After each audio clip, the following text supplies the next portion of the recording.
everyone, welcome to another Photoshop tutorial. My name is nicjgraziano.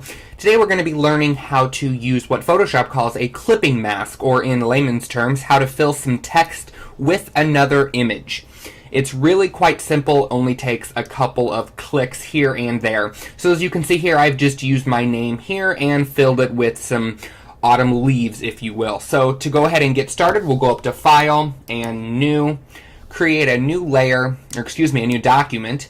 I personally use the Web tab and usually select Web Large. The dimensions of that are 1920 by 1080. Go ahead and give your document a name. Since we are using this document for tutorial purposes, I'll call it Tutorial. And we'll go ahead and select white for our background color and select Create. Now over here in our Layers panel, we have our first layer, and I'm just going to create a new layer by clicking that icon there for our text, selecting our text tool, and clicking. I will once again use my name. Once you have that typed out, select your check mark, grab the Move tool, and I'm going to center this up a little bit. Good enough. And now we need to drag in our image that we're going to be placing inside of the text.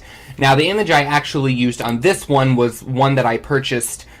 It was Adobe Stock, an Adobe Stock image. So if you wanted to do that, the Libraries tab over here, you can just drag and drop an image in. And then you can resize it and all of that. Now if you don't have an Adobe Stock image, that is perfectly fine. What you'll want to do is go to File, Open, and select where you have your image. I have this image of leaves on my desktop, so I'll go ahead and select that, click Open, and you'll notice it does throw it in another tab. That's perfectly fine. I like to grab the rectangular marquee tool, select everything, edit, copy. Head back over to your document that you have your text in, edit, paste, and Control T to transform the image. We'll go ahead and resize this image as well. Make sure to hold Shift down while you're resizing your images so that your image does not get distorted. Once you have it where you would like, go ahead and select the check mark. I'm going to go ahead and delete this first image that we drug in here. Yes. And then take a look at your Layers panel. Make sure that you have your image on top of your text, otherwise it will not work. So make sure your image is on top. Once you've done that, you can create the clipping mask one of two ways.